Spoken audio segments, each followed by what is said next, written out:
These 6 kitchen tricks look simple, but they can save you time, reduce mess, and fix small problems almost every kitchen has. Some of them were taught to me by my mother when I was young, and I still use them today. And trick number 4 is the one I think you'll wish you knew sooner. Let's start with the one that gives you an instant before and after result. When you're preparing a meal for the family, the faster, cleaner, and easier the prep work is, the more enjoyable cooking becomes. And if you've ever made mashed potatoes, you probably know that you simply grab a fork and start mashing. It works, but the result is often a little lumpy.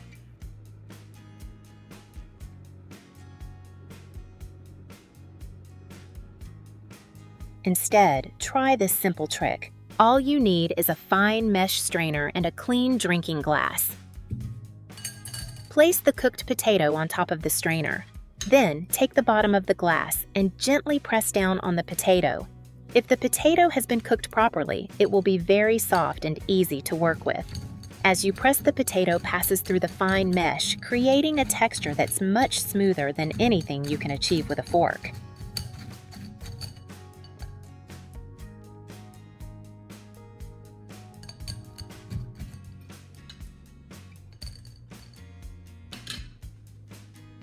And the best part, it's surprisingly fast. There's no need for special equipment or an expensive potato ricer. Just press lift and repeat. In just a minute or two, you'll have an entire bowl of beautifully smooth mashed potatoes.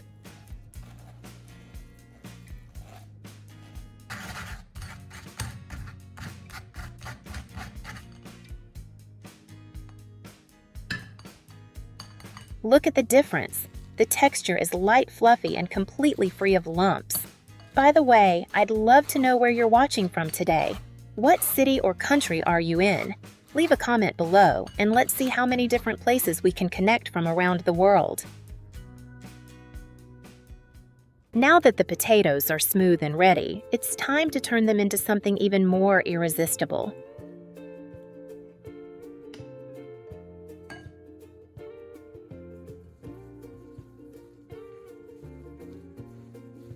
Shape the mashed potatoes into small balls or patties, whichever you prefer. Then roll each one in a layer of breadcrumbs.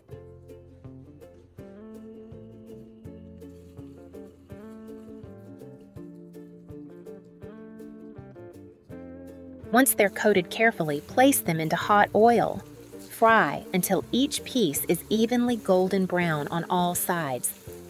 This is the moment when the kitchen starts to smell amazing. As the crust develops its rich golden color, the outside becomes wonderfully crisp, while the mashed potato inside remains light and tender.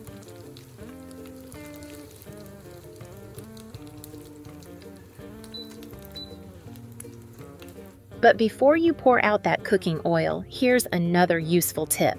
Many people throw the oil away because it contains lots of tiny burnt crumbs. Others keep using it, but those leftover particles can burn during the next batch of cooking and affect both flavor and appearance. Instead, try this simple filtering trick. In a small bowl, mix a little cornstarch with water until smooth.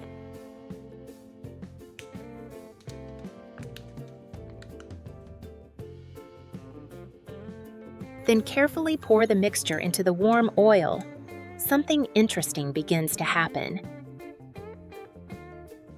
As the starch cooks, it attracts and gathers many of the tiny food particles floating in the oil. Within moments, you'll notice the debris clumping together into larger pieces that are much easier to remove.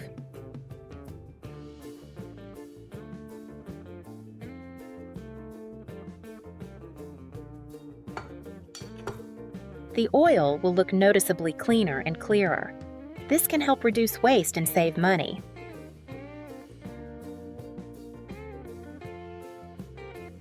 However, it's important not to reuse cooking oil too many times, even when filtered oil gradually breaks down from repeated heating. For the best flavor and quality, it's generally best to use it only one more time and then discard it.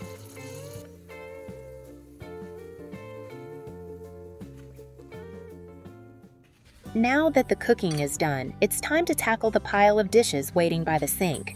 But before we even start washing them, take a look at the sink itself. Does this look familiar? Over time, cooking oil, food residue, water spots, and everyday grime can build up around the sink. Even if you wash dishes regularly, the sink can start looking dull-stained and less inviting. A dirty sink can also become a place where bacteria and unpleasant odors develop. Fortunately, the solution is incredibly simple. Start by sprinkling a small amount of baking soda around the sink. There's no need for harsh chemicals or expensive cleaners.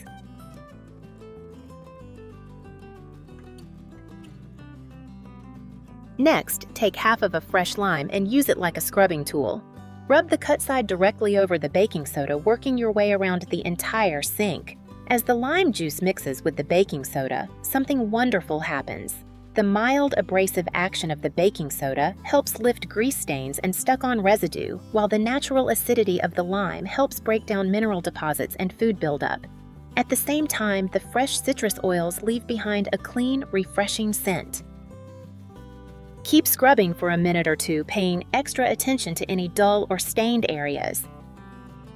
Then rinse everything thoroughly with water. Look at the difference. The sink starts to regain its shine. The surface looks cleaner, and the entire area feels fresher and more hygienic. By the way, what's your favorite natural cleaning trick? Do you use lemon baking soda vinegar or something else? Let me know in the comments.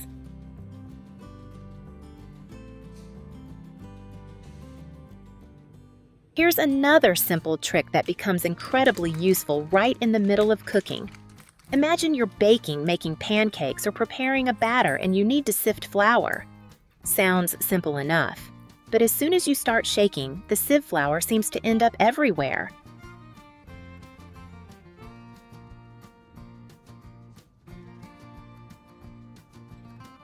Fortunately, there's a cleaner way to do it. Instead of pouring the flour directly into the sieve, start by placing the flour into a cup or measuring cup.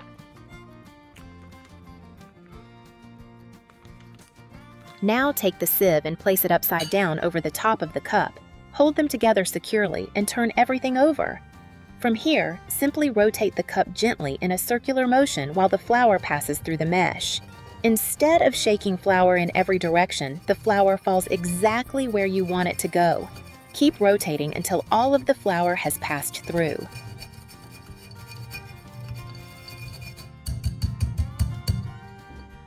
That's it. Just beautifully sifted flour exactly where you need it. A simple cup, a simple sieve, and suddenly a messy task becomes neat and effortless.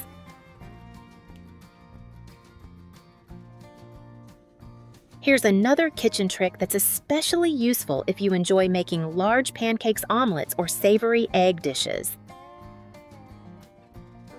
One of the hardest parts isn't mixing the ingredients, it's flipping the pancake. But don't worry, there's a much easier way. All you need is a wok spatula or a wide cooking spoon. As the bottom of the pancake begins to cook and set, gently slide the spatula underneath the portion that has already become firm. Carefully lift it slightly. Something interesting happens. The uncooked batter from the top flows underneath, filling the space and cooking against the hot surface of the pan. Now comes the fun part. Before closing it, add a little filling right in the center. You can use sliced sausage, shredded cheese, vegetables, or whatever your family enjoys. Once the filling is in place, quickly fold the top portion of the pancake over itself. That's it. Instead of struggling to flip a large, delicate pancake, you've simply folded it. Continue cooking until both sides are beautifully golden, then transfer it to a serving plate. Now let's cut it open. Look at that! The filling sits neatly in the center, surrounded by a perfectly cooked layer of pancake. The outside is golden and attractive, while the inside remains soft and flavorful. Sometimes the smartest kitchen tricks aren't about cooking faster, they're about making difficult tasks surprisingly simple. The next tip creates a look that is neat yet striking thanks to the subtle repetition of the vegetable arrangement on the banquet table. First, take a cucumber and slice it diagonally to create visually appealing pieces. Then, arrange these slices around the outer edge of the plate. There's no need to overlap them, just place them close together to form a neat and well-defined circle. Next, prepare the tomatoes and slice them into moderately thin pieces.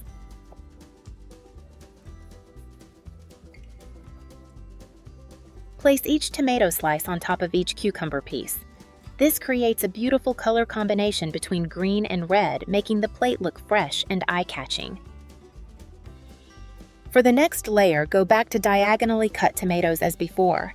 Arrange a smaller circle inside the outer layer to create a layered effect.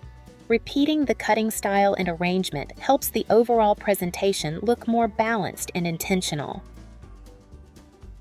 Finally, the center is where you can freely get creative. You can choose any ingredient you like depending on your family's taste. It could be a few cherry tomatoes, some small fruits, or even a main dish placed right in the middle. With just a few simple steps, you now have another decorating idea that is both easy to do and highly effective for your table. Before you leave, tell me which of these 6 kitchen tricks you'll try first. And if you have a clever family kitchen tip of your own, share it in the comments. It might appear in a future video. Don't forget to like and subscribe for more simple kitchen ideas that make everyday cooking easier. See you next time.